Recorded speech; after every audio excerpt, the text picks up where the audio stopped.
বলো তো আলিফ উচ্চারণের সময় কি বের হয়? বাতাস বের হয়। তাহলে আলিফ আমরা কিভাবে উচ্চারণ করব? আলিফ আলিফ। নুসাইবা দ্বারা তুমি আলিফ বলো তো সুন্দর করে। বাতাস বের করে, আরো বেশি বাতাস বের করে জোরে বলো আলিফ। আবার আরো জোরে বাতাস বের করে, আরো জোরে। মাশাআল্লাহ। রাকিব দাঁড়াও তো তুমি, দাঁড়াও। মাশাআল্লাহ। তুমি বলো তো আরো জোরে, আরো জোরে, আরো জোরে বাতাস বের করে, আরো জোরে, আরো জোরে। আলিফ আলিফ। এই তুমি ফাবিহা দাঁড়াও তো, তুমি ফাবিহা দাঁড়াও। ফাবিহা তুমি সুন্দর করে জোরে আলিফ বলবে। বলো আরো জোরে, আরো জোরে, জোরে বাতাস বের করে। মাশাআল্লাহ, ঠিক আছে। ফাবিহা অনেক সুন্দর বলেছে। এখন সাদি দাঁড়াবে। এখন কে দাঁড়াবে?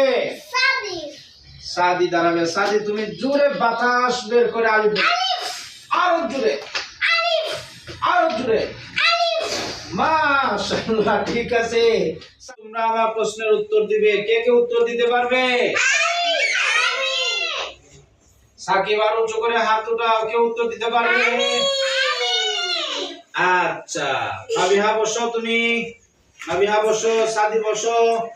এখন আমি জিজ্ঞেস করব, এটা চিকন গাছ না মোটা গাছ? এটা চিকন গাছ না মোটা গাছ?